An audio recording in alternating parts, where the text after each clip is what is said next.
നമസ്കാരം. ഒരു പേരിൽ എന്തിരിക്കുന്നു എന്ന് ചോദിച്ചത് വിവരമുള്ള ഒരാളാണ്.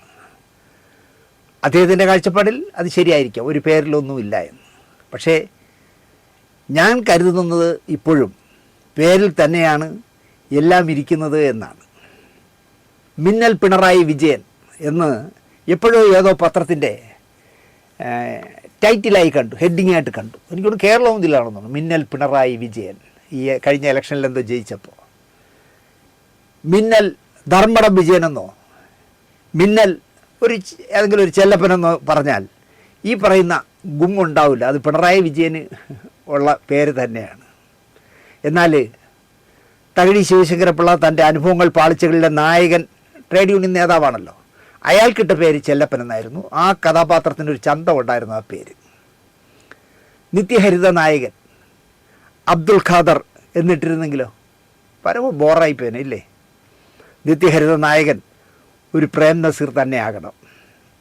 സ്വന്തം പേരായ PM മുഹമ്മദ് കുട്ടിയെന്നോ PG വിശ്വംഭരനിട്ട സജിൻ എന്നോ ആയിരുന്നെങ്കിൽ മമ്മൂട്ടി ഒരു അഖിലേന്ത്യാ ഫിഗർ ആകില്ല എന്ന് വിശ്വസിക്കുന്ന ആളാണ് ഞാൻ.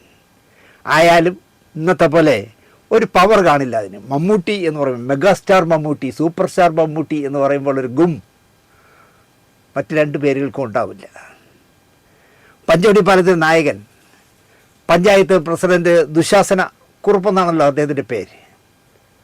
ആ ക്യാരക്ടറിന് അത് വളരെ സൂട്ടബിളുമാണ്. എനിക്കൊണ്ട് ഭാര്യയുടെ പേര് മണ്ടോതിരി എന്നാണെന്ന് തോന്നുന്നു. ഭരത് ദുശാസനൻ നായരെന്നോ സ്വന്തം പേരായ ഭരത് ഗോപിനാഥൻ നായരെന്നോ ഇട്ടിരുന്നെങ്കിൽ ഭരത് ഗോപി എന്നുള്ള ഒരു ചാരിത്യം ഉണ്ടാകുമല്ലോ. ഒരിക്കലും ഉണ്ടാവില്ല. കുട്ടനാട് വേണു എന്നോ വേണുഗോപാൽ എന്നോ ഇട്ടാൽ നെടുപടി വേണുവിന് കിട്ടിയ സ്വീകാര്യത ഉണ്ടാവില്ല. കുടുമി മുറിച്ച് പൂണൂൽ പൊട്ടിച്ചെറിഞ്ഞുവെങ്കിലും വീട്ടുകാരിട്ട പേരിലെ ജാതി വാല് അവിടെ കിടന്നു. ഏലംകുളം മനയ്ക്കൽ ശങ്കരൻ നമ്പൂതിരിപ്പാടം, അല്ലെങ്കിൽ EMS നമ്പൂതിരിപ്പാടം. വാല് മുറിച്ച് കളഞ്ഞിരുന്നെങ്കിൽ വെറും ശങ്കരൻ ആയിരുന്നുവെങ്കിൽ ഇക്കാലം അത്രയും മലയാളി സ്നേഹിച്ച ബഹുമാനിച്ച വ്യക്തിത്വത്തിന് ഗ്ലാനി സംഭവിച്ചനെ എന്നാണ് ഞാൻ വിശ്വസിക്കുന്നത്. EMS നമ്പൂതിരിപ്പാടം എന്ന് പറയുമ്പോൾ അദ്ദേഹം ജാതിക്കും മതത്തിനും എതിരായി ജീവിച്ച ആളാണ്. എങ്കിലും അദ്ദേഹത്തിൻ്റെ ആ ജാതി വാലുള്ളത് ഒരു ഐശ്വര്യമായിരുന്നു. സമൂഹം സാഹചര്യങ്ങളാൽ ഗുണ്ടയാക്കി മാറ്റിയ സേതുമാധവൻ്റെ തലയിൽ വിധി എടുത്തു വെച്ചു കൊടുത്ത കിരീടം കളഞ്ഞിട്ട് മണ്ണ് എന്ന് ആ സിനിമയ്ക്ക് നിശ്ചയിച്ച പേരിട്ടിരുന്നെങ്കിൽ എത്ര അഭംഗിയായനെ അല്ലേ. മണ്ണ് എന്നിട്ടിരുന്നെങ്കിൽ കിരീടം എന്നുള്ള സേതുമാധവൻ്റെ കഥ പറഞ്ഞ കിരീടത്തിനുണ്ടായ ഒരു ഐശ്വര്യം ഉണ്ടാവില്ല. ഇങ്ങനെ ചിന്തിച്ചാൽ ഒരുപാട് പറയാം. ഞാൻ VS എന്നാണ് വീണ്ടും പറഞ്ഞത്. ഞാൻ DS ഇറേ എന്ന് പറഞ്ഞ സിനിമ കാണാൻ പോകണ്ട എന്ന് വിചാരിച്ചതാണ്. അതിൻ്റെ ഒരു മൊത്തത്തിൽ പോസ്റ്ററും പിന്നെ പ്രണവുമൊക്കെ ആയതുകൊണ്ട് ഒരു പിള്ളേരി കളി പോലെ ഹൃദയപൂർവ്വത്തിലൊക്കെ അഭിനയിച്ച പ്രണവിൻ്റെ പടം അങ്ങനെയാണ് ഞാൻ കണ്ടത്. ഒരു സീരിയസ് അല്ല, ക്യാമറയുടെ മുന്നിൽ അയാളെന്ന് തോന്നും. അടിച്ചതിന് വേണ്ടി കരയും പോലെ ചെയ്യുന്നു എന്ന് തോന്നും. കോപ്പിലെ ഒരു ടൈറ്റിലും DS ഇറേ. സമയവും പണവും വെറുതെ കളയണ്ട എന്നുറപ്പിച്ചു. പണം വാരും എന്നുണ്ടെങ്കിൽ ഈ സബ്ജക്റ്റ് ആന്റണി പെരുമ്പാവൂർ നിർമ്മിക്കാൻ ചാടി ഇറങ്ങുമല്ലോ എന്നും ഞാൻ ചിന്തിച്ചു. ആന്റണി വിട്ടുകളഞ്ഞു, ഞാനും വിട്ടുകളഞ്ഞു ഈ സിനിമയെ. പിന്നെ ഗുരുതരമായ ഒരു വാർത്ത പലരും വിളിച്ച് എന്നോട് സംസാരിച്ചു. ഉടായിപ്പാണ് സാറേ ഈ പ്രണവിൻ്റെ പടത്തെപ്പറ്റി തള്ളുന്നത്.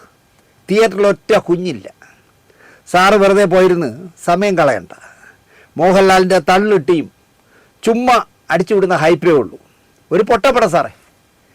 പലരും വിളിച്ചെന്നോട് ഇങ്ങനെ ആ പടത്തെക്കുറിച്ച് പറയുന്ന കണ്ടപ്പോൾ എവിടെയോ എനിക്കൊരു സംശയം ജനിച്ചു. അപ്പോൾ ഞാൻ ഉറപ്പിച്ചു, DS ഇറേ കാണുന്നില്ല. എന്തിന് ഇവർ പറയുന്നത് ശരിയായിരിക്കുമോ എന്നൊക്കെ ഞാൻ വിചാരിച്ചു. പക്ഷേ ഈ സിനിമയെപ്പറ്റി അപരിചിതരായ ധാരാളം പേർ ഡീഗ്രേഡ് ചെയ്യുന്ന വർത്തമാനങ്ങൾ പറഞ്ഞപ്പോൾ ഇത് ആരുടെ പടം എന്നതടക്കം ഞാൻ അന്വേഷിച്ചു. ആദ്യം എനിക്കൊന്നും പിടികിട്ടിയിരുന്നില്ല.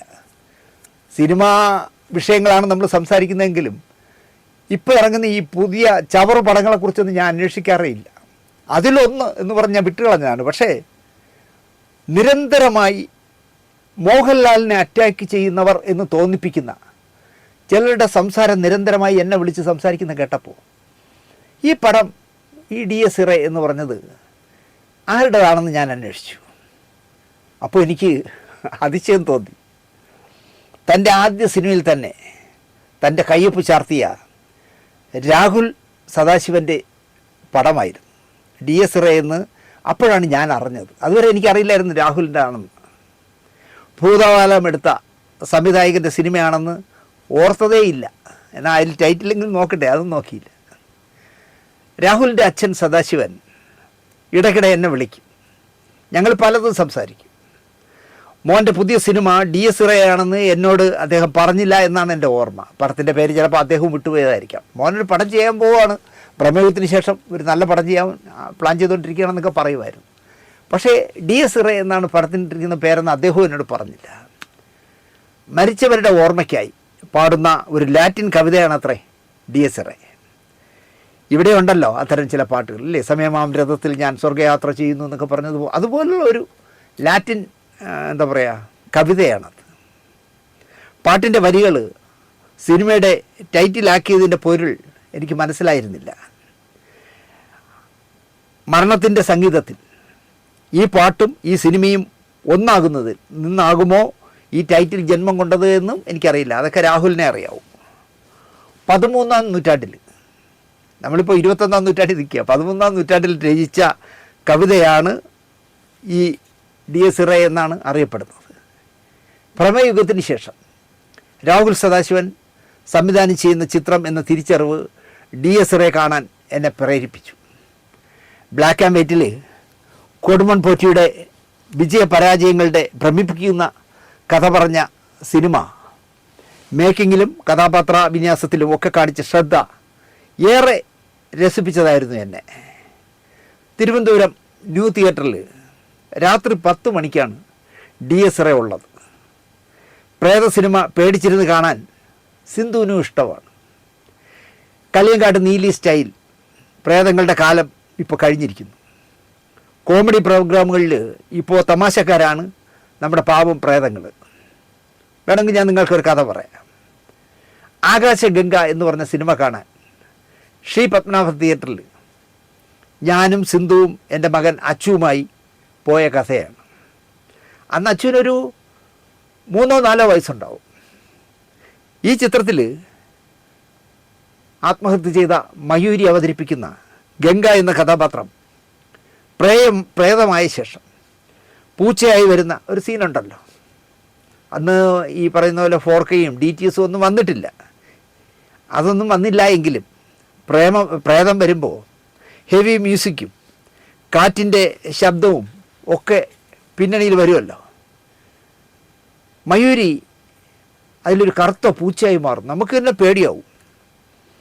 അച്ചു പേടിച്ച് കരയും എന്ന് ഞാൻ കരുതി. അപ്പോൾ തിയേറ്ററിലിരിക്കുന്നവർക്ക് ബുദ്ധിമുട്ടല്ലേ. ഞാൻ പതിയെ അവൻ്റെ ശ്രദ്ധ മാറ്റാൻ ശ്രമിച്ചു. അവനുണ്ടോ ശ്രദ്ധ മാറ്റുന്നു. അവൻ സ്ക്രീനിൽ തന്നെ നോക്കിയിരിക്കുക. ഞാൻ ചോദിക്കുന്നതിനൊന്നും ഉത്തരം പറയുന്നില്ല. സീനിൽ മയൂരി പൂച്ചയായതും അച്ചു ആ തിയേറ്റർ മുഴുവൻ കേൾക്കുന്ന രീതിയിൽ ഒരൊറ്റ പൊട്ടിച്ചിരിയായിരുന്നു.